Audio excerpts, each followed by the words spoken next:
Emotion, in everyday speech, is any relatively brief conscious experience characterized by intense mental activity and a high degree of pleasure or displeasure. Scientific discourse has drifted to other meanings and there is no consensus on a definition. Emotion is often intertwined with mood, temperament, personality, disposition, and motivation. In some theories, cognition is an important aspect of emotion. Those acting primarily on the emotions they are feeling may seem as if they are not thinking, but mental processes are still essential, particularly in the interpretation of events. For example, the realization of our believing that we are in a dangerous situation and the subsequent arousal of our body's nervous system is integral to the experience of our feeling afraid. Other theories, however, claim that emotion is separate from and can precede cognition.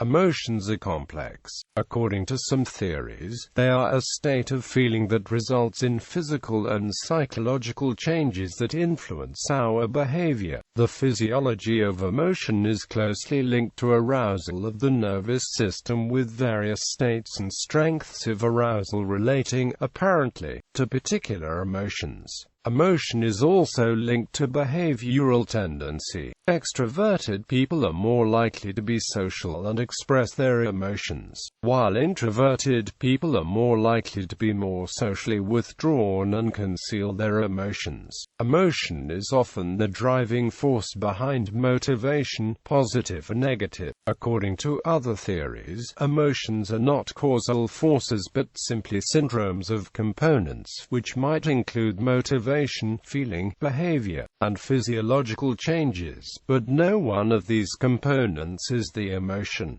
Nor is the emotion an entity that causes these components. Emotions involve different components, such as subjective experience, cognitive processes, expressive behavior, psychophysiological changes, and instrumental behavior. At one time, academics attempted to identify the emotion with one of the components. William James with a subjective experience, behaviorists with instrumental behavior, psychophysiologists with physiological changes, and so on. More recently, emotion is said to consist of all the components. The different components of emotion are categorized somewhat differently depending on the academic discipline. In psychology and philosophy, emotion typically includes a subjective, conscious experience characterized primarily by psychophysiological expressions, biological reactions, and mental states.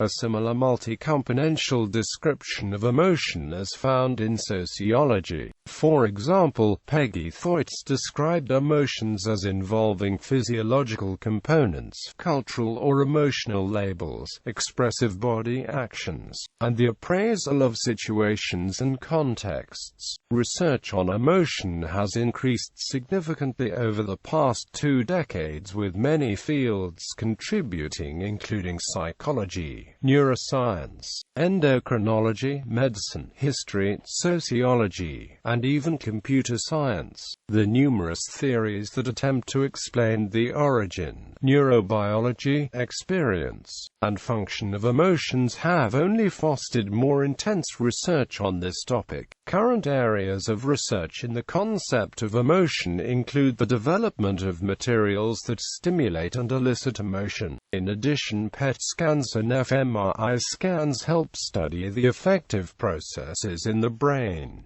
Etymology, definitions, and differentiation. The word emotion dates back to 1579, when it was adapted from the French word émouvoir, which means to stir up. The term emotion was introduced into academic discussion to replace passion. According to one dictionary, the earliest precursors of the word likely dates back to the very origins of language. The modern word emotion is heterogeneous in some uses of the word. Emotions are intense feelings that are directed at someone or something, On the other hand, emotion can be used to refer to states that are mild and to states that are not directed at anything. One line of research thus looks at the meaning of the word emotion in everyday language, and this usage is rather different from that in academic discourse. Another line of research asks about languages other than English, and one interesting finding is that many languages have a similar but not identical term. Emotions have been described by some theorists as discrete and consistent responses to internal or external events which have a particular significance for the organism. Emotions are brief in duration and consist of a coordinated set of responses, which may include verbal, physiological, behavioral, and neural mechanisms.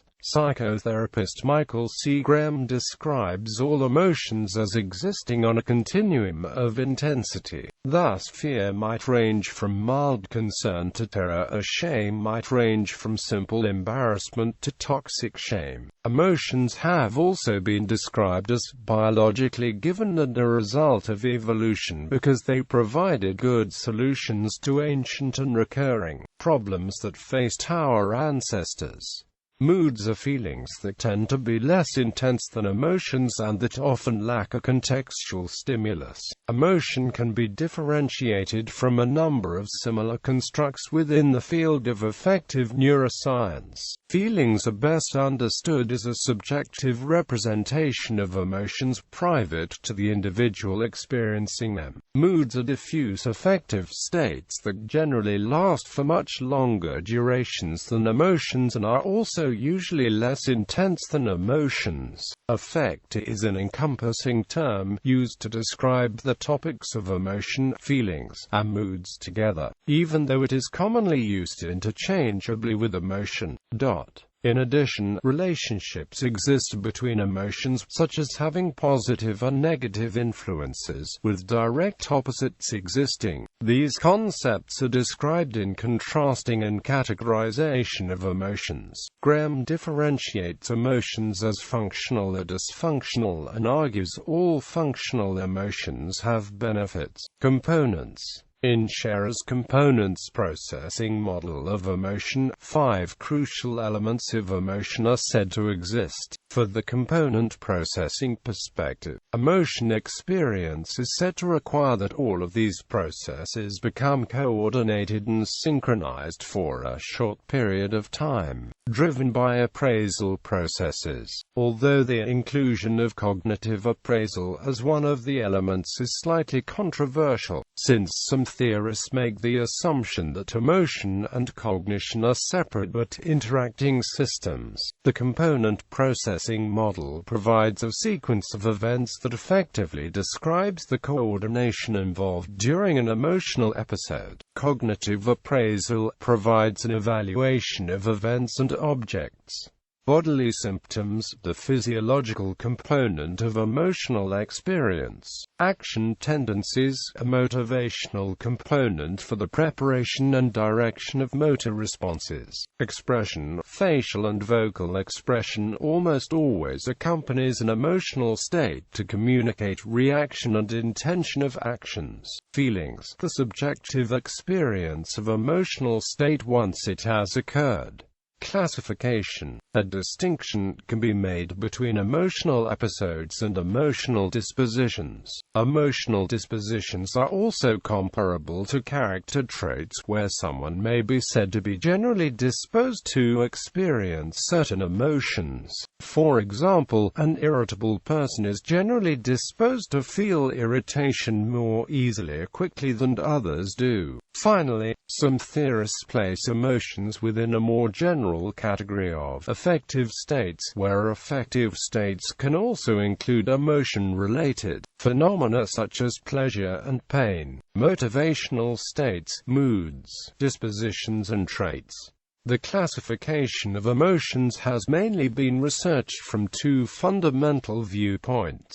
The first viewpoint is that emotions are discrete and fundamentally different constructs, while the second viewpoint asserts that emotions can be characterized on a dimensional basis in groupings. Basic emotions. For more than 40 years, Paul Ekman has supported the view that emotions are discrete, measurable, and physiologically distinct. Ekman's most influential work revolved around the finding that certain emotions appeared to be universally recognized, even in cultures that were preliterate and could not have learned associations for facial expressions through media. Another classic study found that when participants contorted the facial muscles into distinct facial expressions, they reported subjective and physiological experiences that matched the distinct facial expressions. His research findings led him to classify 6 emotions as basic: anger, disgust, fear, happiness,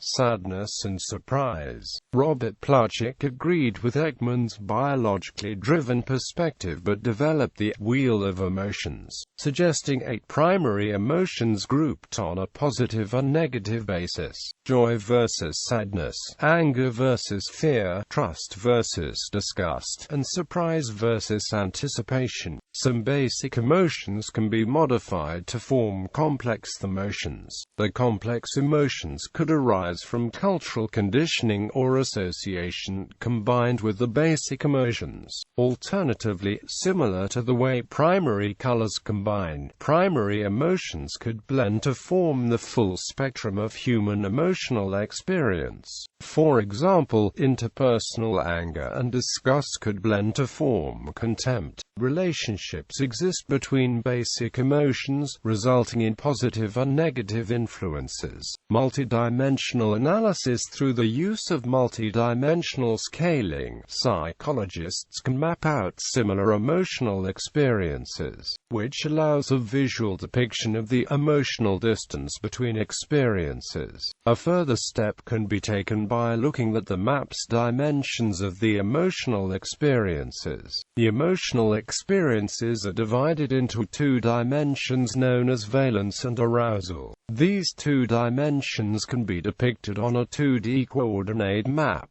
This 2-dimensional map was theorized to capture one important component of emotion called core affect. Core affect is not the only component to emotion, but gives the emotion its hedonic and felt energy. The idea that core affect is but one component of the emotion led to a theory called psychological construction. Quote, according to this theory, an emotional episode consists of a set of components, each of which is an ongoing process and none of which is necessary or sufficient for the emotion to be instantiated. The set of components is not fixed, either by human evolutionary history or by social norms and roles. Instead, the emotional episode is assembled at the moment of its occurrence to suit its specific circumstances. One implication is that all cases of, for example, fear are not identical but instead bear a family resemblance to one another.